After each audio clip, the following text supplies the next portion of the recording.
अमेरिकी राष्ट्रपति ट्रंप द्वारा H-1B वीजा शुल्क बढ़ाकर $1 लाख करने के कार्यकारी आदेश के बाद लोकसभा में नेता प्रतिपक्ष राहुल गांधी द्वारा पीएम मोदी पर किए गए पोस्ट पर छत्तीसगढ़ के उप मुख्यमंत्री विजय शर्मा ने कहा कि प्रधानमंत्री मोदी 3 बार मुख्यमंत्री रह चुके हैं और 3 बार प्रधानमंत्री चुने गए। फिर भी अगर राहुल गांधी ऐसा कहते हैं तो उन्हें बोलने से पहले खुद का विश्लेषण करना चाहिए और दर्पण के सामने खड़े होकर बोलना चाहिए। वहीं जीएसटी सुधारों पर उन्होंने कहा कि जीएसटी दरों में बदलाव कल से लागू हो जाएंगे।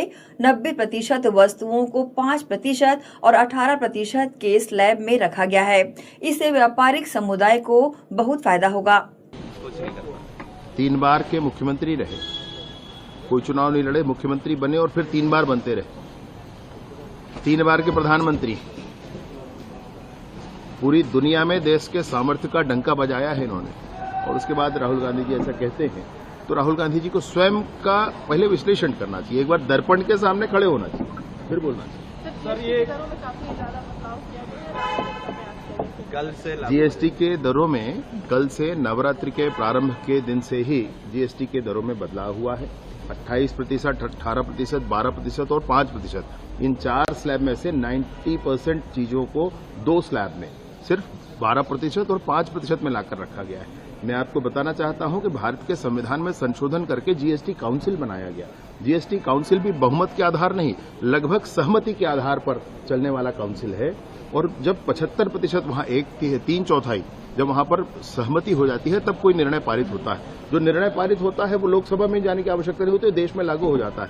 और ऐसे बहुत मजबूत काउंसिल बना करके पूरे ही देश में 17 तरीके के कर और 13 तरीके के कर और 17 तरीके के उपकर जो लगा करते थे उन सबको समाप्त करके देश में व्यापार का वातावरण बनाने के लिए, समूचे देश में एक तरह से व्यापारियों को अब बहुत राहत दिलाने के लिए।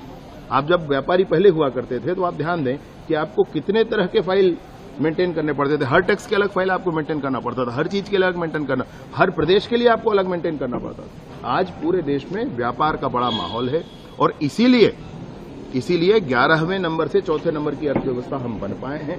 और इसीलिए हमारे यहां 8 लाख से सीधा 12 लाख रुपया तक इनकम टैक्स में कमी हुई है।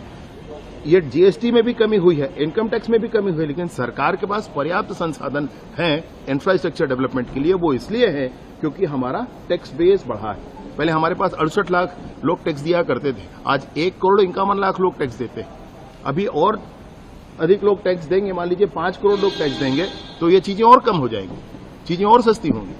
तो टैक्स पेयर्स हमारे यहां देश में बढ़ रहे हैं, यह भी इस जीएसटी के कारण हुआ है।